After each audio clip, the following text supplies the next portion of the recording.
Assalamualaikum warahmatullahi wabarakatuh. Halo, apa kabar? Semoga kalian selalu dalam keadaan sehat dan bersemangat. Anak-anak, pernahkah kalian melihat fenomena alam yang terjadi di lingkungan sekitar, seperti banjir, gempa bumi, hujan, dan sebagainya? Atau kita pernah memperhatikan di lingkungan sekolah banyak remaja yang membentuk kelompok pertemanan yang beranggotakan remaja yang merasa memiliki kecondongan dan keinginan yang sama. Nah, berbagai fenomena tersebut dapat kita jelaskan dengan teks eksplanasi. Jadi, apa yang dimaksud dengan teks eksplanasi? Simak terus video ini. Jangan lupa untuk mencatat dan membuat peta konsep agar kamu bisa dengan mudah mengingat materi yang dijelaskan. Pada video ini akan dijelaskan teks eksplanasi dengan kompetensi dasar 3.3, mengidentifikasi informasi, pengetahuan, dan urutan kejadian dalam teks eksplanasi secara lisan dan tulis. 3.4, menganalisis struktur dan kebahasaan teks eksplanasi. Tujuan pembelajaran yang akan kita capai ialah setelah menyimak video ini, diharapkan kalian dapat mengidentifikasi informasi pengetahuan berupa gagasan umum dan fakta penting dalam teks eksplanasi. Dan yang kedua, kalian mampu menentukan kaidah kebahasaan dalam teks eksplanasi dengan cermat, kritis, dan bertanggung jawab. Apakah teks eksplanasi itu? Kata eksplanasi berasal dari kata explain dalam bahasa Inggris yang berarti menjelaskan. Secara sederhana, kita dapat mendefinisikan teks eksplanasi adalah teks yang menjelaskan proses ataupun sebab terjadinya fenomena.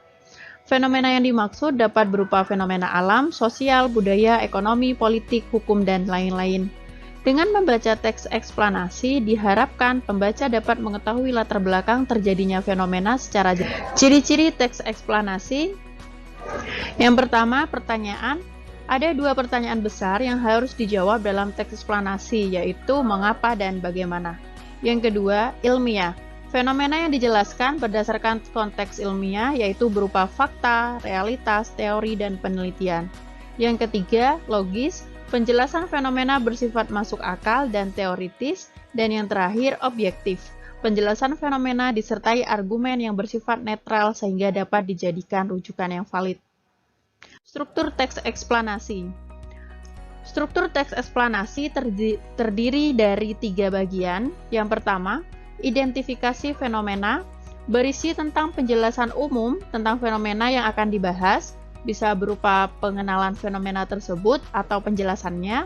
Penjelasan umum yang dituliskan dalam teks ini berupa gambaran secara umum tentang apa, mengapa, dan bagaimana proses peristiwa alam tersebut bisa terjadi. Yang kedua yaitu proses kejadian atau deretan penjelas, berisi tentang penjelasan proses mengapa fenomena tersebut bisa terjadi atau tercipta dan bisa terdiri lebih dari satu paragraf. Deretan penjelas mendeskripsikan dan merincikan penyebab dan akibat dari sebuah bencana alam yang terjadi. Dan yang terakhir yaitu ulasan.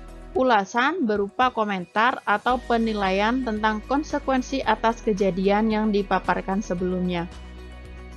Agar kalian lebih paham terkait dengan struktur teks eksplanasi, mari kita baca bersama struktur teks eksplanasi berikut. Nah, silahkan kalian baca teks eksplanasi berjudul Gempa Bumi berikut.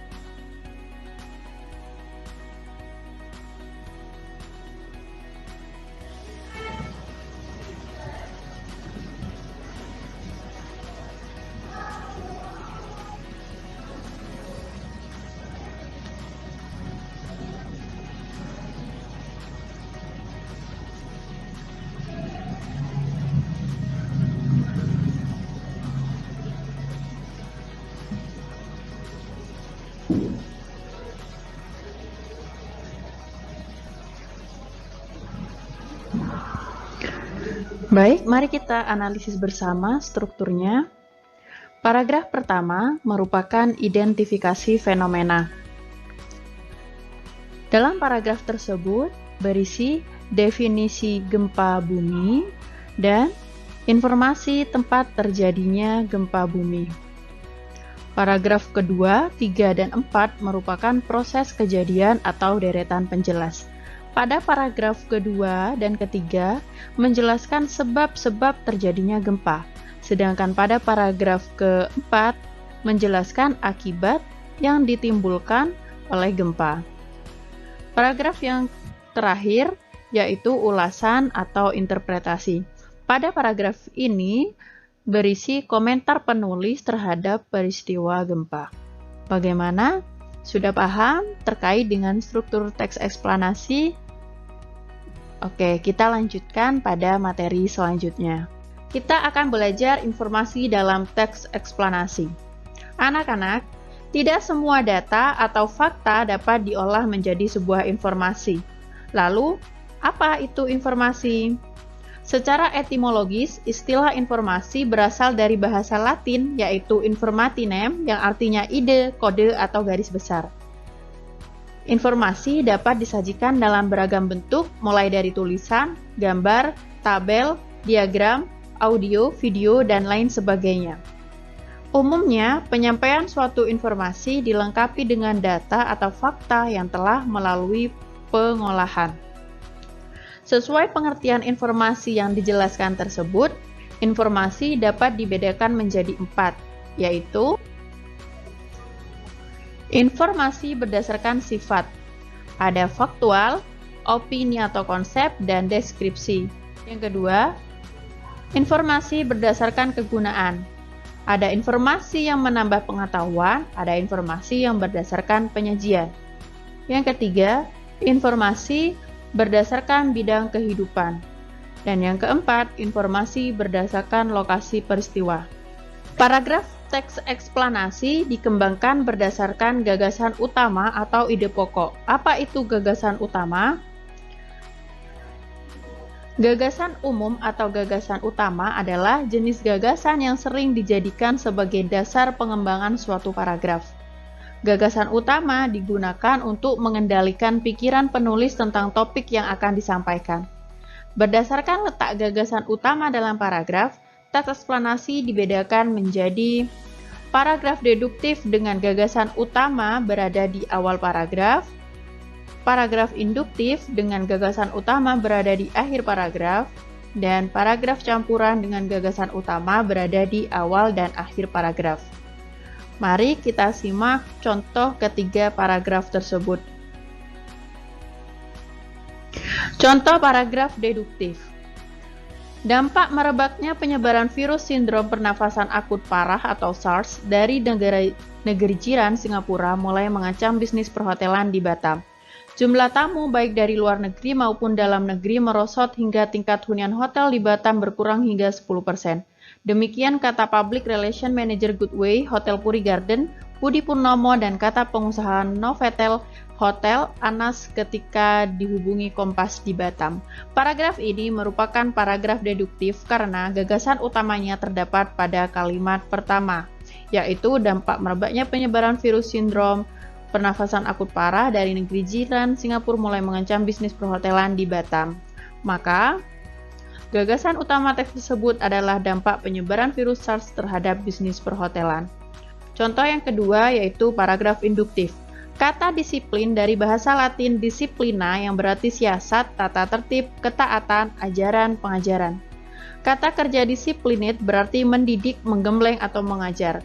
Dengan demikian, kata disiplin dapat diartikan tindakan atau perilaku seseorang baik berupa undang-undang, peraturan, sopan santun, adat istiadat, dan sebagainya.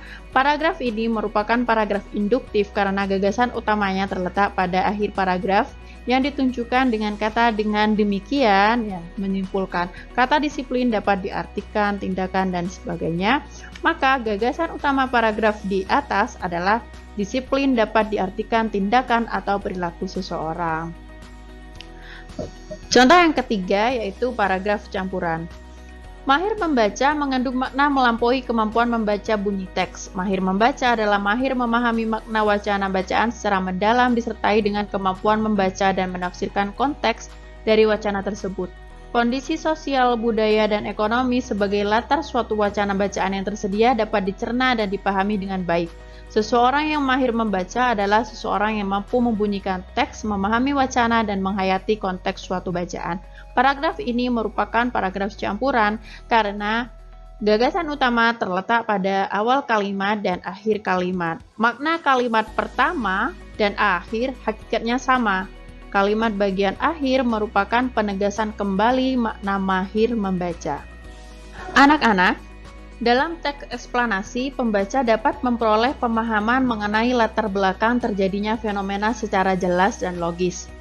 Teks eksplanasi menggunakan banyak fakta dan pernyataan-pernyataan yang memiliki hubungan sebab akibat atau kausalitas. Namun, sebab-sebab atau akibat-akibat itu berupa sekumpulan fakta menurut penulisnya. Lalu, apa itu fakta? Menurut KBBI alias Kamus Besar Bahasa Indonesia, fakta mengacu kepada sesuatu hal yang memang ada atau yang memang terjadi.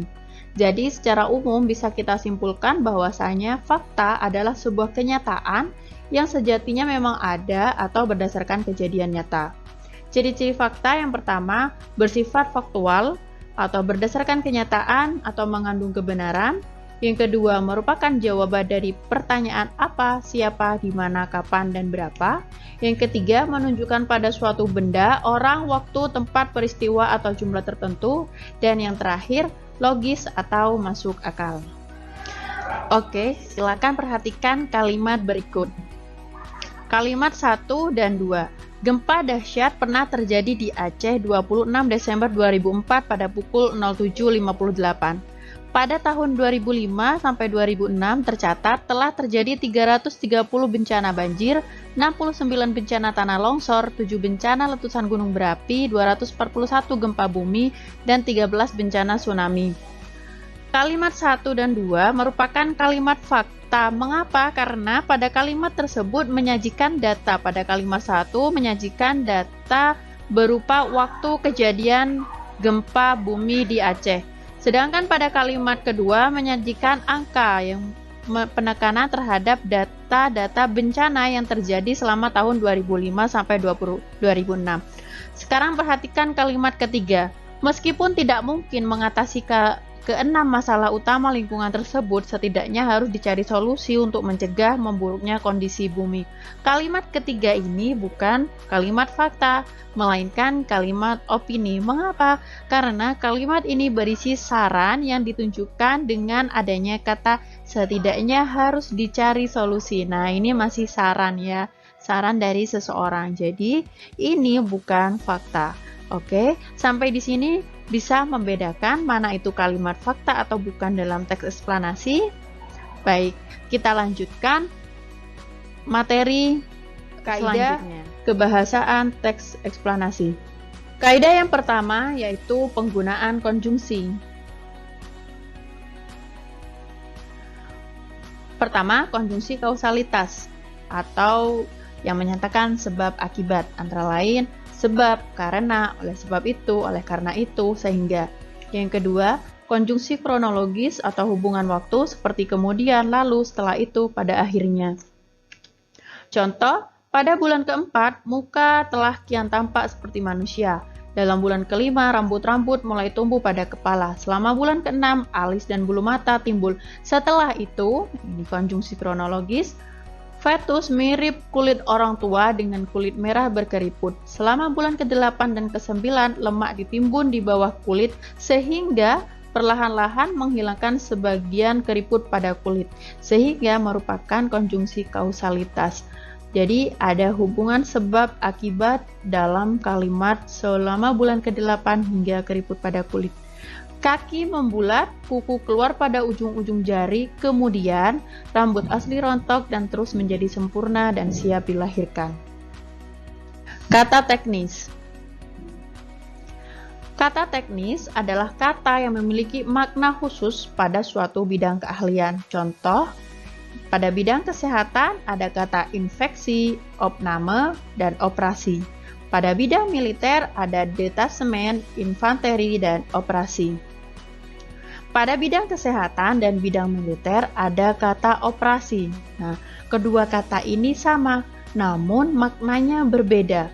Pada bidang kesehatan, makna kata operasi bermakna bedah untuk mengobati penyakit. Sedangkan Kata operasi pada bidang militer bermakna pekerjaan, gerakan, tindakan, atau aksi yang dilakukan secara fisik dan terpimpin dengan waktu yang singkat untuk pelumpuhan, penghancuran, atau peniadaan.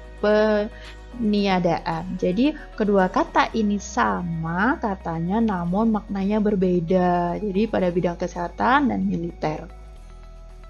Selanjutnya yaitu kata kerja tindakan.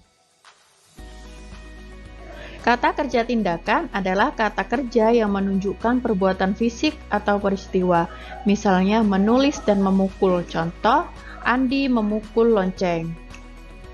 Teks eksplanasi menggunakan kata kerja tindakan jika berisi suatu tindakan yang objeknya berupa alam atau fenomena sosial atau budaya, seperti bepergian, berwisata, mengajak, berkunjung, dan berjalan-jalan. Baik, demikian penjelasan terkait dengan teks eksplanasi. Semoga bermanfaat dan kalian lebih mengerti apa itu teks eksplanasi. Sampai jumpa. Wassalamualaikum warahmatullahi wabarakatuh.